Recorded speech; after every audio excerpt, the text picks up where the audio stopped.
ఆదికాండము 37వ అధ్యాయము 33వ వచనాన్ని ధ్యానం చేసుకుందాం.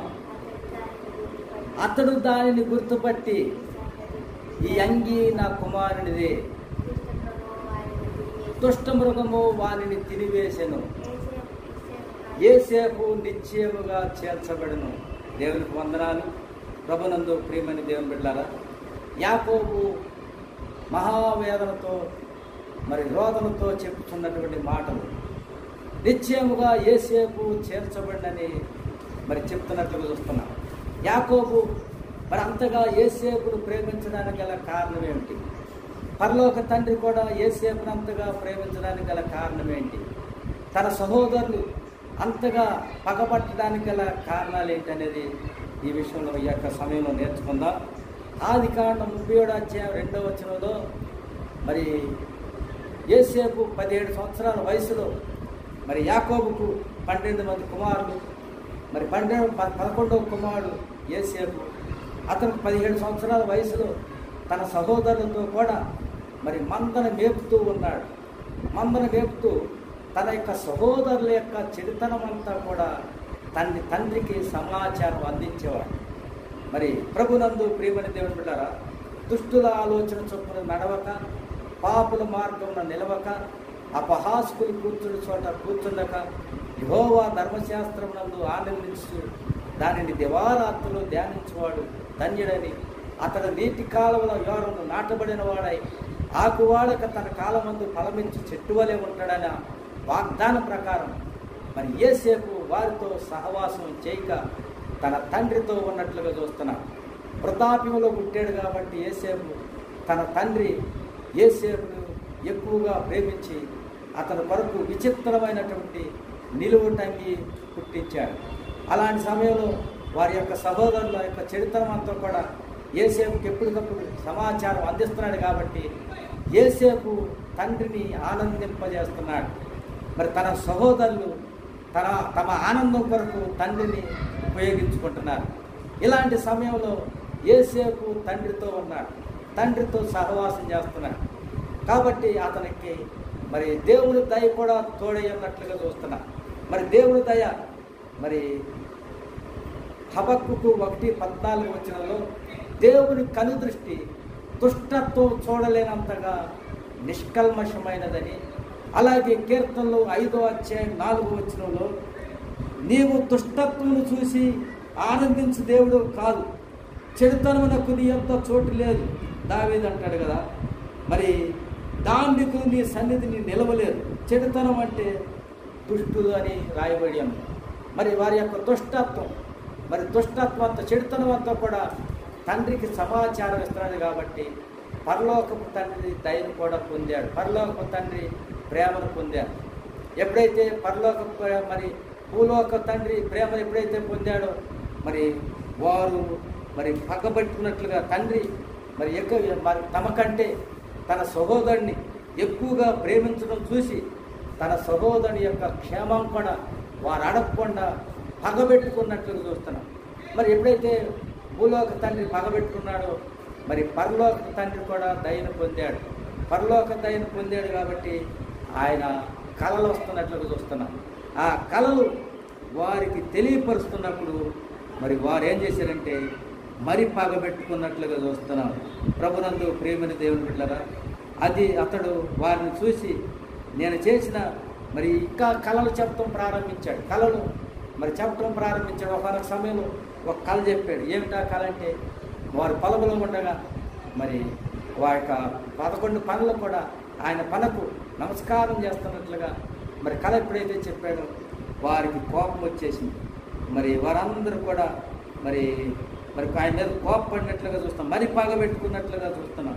ఇప్పుడు మరింత పగబెట్టుకున్నట్లుగా చూస్తున్నాం. పగబెట్టుకున్నారు. ముందు భూలోక తండ్రి ప్రేమ పొందినప్పుడు పగబెట్టుకున్నారు. పరలోక తండ్రి ప్రేమ పొందినందుకు వారు పగబెట్టుకున్నారు. ఎప్పుడైతే అవి ప్రాక్టికల్గా నెరవేర్చబడుతున్నప్పుడు పరలోక తండ్రి యొక్క ప్రేమ ప్రాక్టికల్గా కళల ద్వారా నెరవేర్చబడుతున్నప్పుడు వారు మరింత పగబట్టారు, మరింత పగబట్టారు.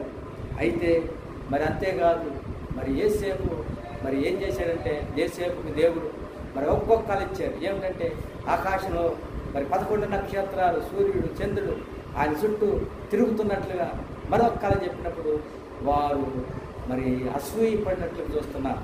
పగబట్టారు, మరి రెండోది మరి పగబట్టారు, డబల్ అయింది. మూడోది మరింత పగబట్టారు, డబల్ 4 అంతలు అయింది. ఇప్పుడైతే వారందరూ కూడా అసూయ పడ్డారు. అప్పుడు తండ్రి తన కుమారుడిని దగ్గరే పెట్టుకున్నాడు. మరి వారైతే పొలం వెళ్తున్నారు. ఎందుకంటే మరి వారు మరి తండ్రి ఆనందాన్ని పొందుకుంటున్నారు తప్ప మరి తమ ఆనందం కొరకు తండ్రిని వాడుకుంటున్నారు. కాబట్టి తండ్రి అయినటువంటి యాకోబు వారికి పొలం పంపించాడు. కుమారుడైనటువంటి తండ్రి ఆనందం కొరకు తండ్రిని ఆనందం చేస్తున్న కుమారుని మాత్రం యోసేపును దగ్గర పెట్టుకున్నాడు. ఇలాంటి సమయంలో ఒకనొక సమయంలో తండ్రి మరి పంపించాడు. తన సహోదరులు షెకెములో మందనం వేపుతున్నారు, వారి క్షేమ సమాచారం తెలుసుకురమ్మని వారి యొక్క సహవాసం అనగా హెబ్రోన్ అనగా తండ్రి కుమారుల సహవాసం, పరలోక తండ్రి సహవాసం. మరి వారి సహవాసం నుంచి మరి యోసేపును మరి విడదీసి తన సహోదరులకు కూడా ఆ సహవాసాన్ని పంచడానికి దుష్టులైనటువంటి తన సహోదరులు కూడా దేవుని యొక్క ప్రేమను, పరలోక తండ్రి ప్రేమను, భూలోక తండ్రి ప్రేమను, వారి సహవాసాన్ని మరి వారికి పంచడానికి మరి తండ్రి అయినటువంటి యాకోబు హెబ్రోను నుంచి హెబ్రోన్ అనగా సహవాసం ఎక్కడికి పంపించాడంటే షెకెములో మందను మేపుతున్నారు. షెకెము అనగా పంచిపెట్టుట, షెకెము అనగా మరి మందను మేపుతున్నప్పుడు మరి యాకోబు మరి యోసేపును పంపించాడు, షెకెమును పంపించాడు. షెకెము అనగా మరి దేవుని యొక్క ప్రేమను, దేవుని యొక్క ఆనందాన్ని పంచిపెట్టడానికి మరి యోసేపు వెళ్ళినట్లుగా చూస్తున్నాం. అయితే షెకెములో వారు లేరు. పంచిపెడటానికి క్షేమ సమాచారాన్ని మరి పంచిపెడటానికి వెళ్ళాడు, కానీ వారు క్షేమ సమాచారంలో లేరు. ఎక్కడున్నారంటే మరి అవుట్ ఆఫ్ స్టేషన్, మరి అక్కడ ఎదుగుతున్నాడు. మరి వారికి పంచిపెట్టడానికి దేవుని సహవాసాన్ని, దేవుని ప్రేమను పంచిపెట్టడానికి షెకెములో తన సహోదరులు ఉన్నారేమోనని వెతుకుతుంటే అక్కడ లేరు. ఒక అతను వచ్చి అడిగాడు, ఎవరిని వెతుకుతున్నావు, ఏం చేస్తున్నావు అని అడిగినప్పుడు నా సహోదరులు ఇక్కడ ఉన్నారు, షెకెములో ఉండాలి, వారి క్షేమ సమాచారాన్ని పంచిపెట్టడానికి నేను వచ్చానంటే వారు ఇక్కడ లేరు. మరి ఎక్కడికి వెళ్ళారంటే వారు చెప్పుకోవటం దోతానికి వెళ్దామని చెప్పుకోవటం విన్నాను అని చెప్పినప్పుడు మరి దోతానికి బయలుదేరాడు, అవుట్ ఆఫ్ స్టేషన్కి. మరి ఎప్పుడైతే మరి పంచిపెట్టే అనుభవం నుంచి సహవాసం వదిలేడు, పంచిపెట్టే అనుభవం వదిలేడు, యోసేపు మరి బయటికి వెళ్ళిపోతున్నట్లు చూస్తున్నాం. ఎప్పుడైతే దోతానికి వెళ్ళారో దోతాల్లో మరి క్రూరులైనటువంటి దుష్టులైనటువంటి వారు ఇదిగో కలగల వాడు వస్తున్నాడు, అతన్ని చంపి ఇప్పుడు ఈ యొక్క గోతులో పడేస్తే అతని కళలు ఏమవుతాయో, అతని జీవితం ఏమవుతుందని మరి వారు దురాలోచన చేసినట్లుగా చూస్తున్నాం. ఎప్పుడైతే దురాలోచన చేశారో ఆ దురాలోచన పెద్ద కుమారుడు అనేటువంటి ఆ యాకోబు అన్నాడు. మరి యాకోబు యొక్క పెద్ద కుమారుడు అనేటువంటి రూబేన్ అన్నాడు. ఆ రూబేను అలా చేయడానికి వీల్లేదని మరి ఆ యొక్క గుంటలో పడవేసినట్లుగా చూస్తున్నాం. గుంటలో పడవేశారు. మరి వారు మరి యొక్క ఆ గొర్రెలు మేపుకుంటున్న సమయంలో ఆ యొక్క ప్రాంతం నుంచి కొందరు మిద్యానీయులు, ఇస్మాయిలు, గిలాదు నుంచి గుగ్గిలము, మస్తకి, అలాగే ఆ యొక్క మూలము మోసుకుని వ్యాపారస్తులు వెళ్తున్న సమయంలో మిగిలిన సహోదరులు ఆలోచన చేశారు. మరి యోధా సలహా ఇచ్చాడు. ఏమని సలహా ఇచ్చారంటే అతను చంపినందువల్ల మనకేం ప్రయోజనం, అయితే అతన్ని ఈ ఇస్మాయిల్ని కమ్మేద్దామని చెప్పుకొని గుట్టలో నుండి బయటికి తీసి మరి యోధా కనికరాన్ని బట్టి బయటికి తీసి మరి ఇస్మాయిల్కి 20 వెండి నాణేలకి అమ్మివేసినట్లుగా చూస్తున్నాం. ప్రభునందు ప్రియమైన దేవుని బిడ్డలారా, ఆ విధంగా మరి యాకోబు వచ్చాడు.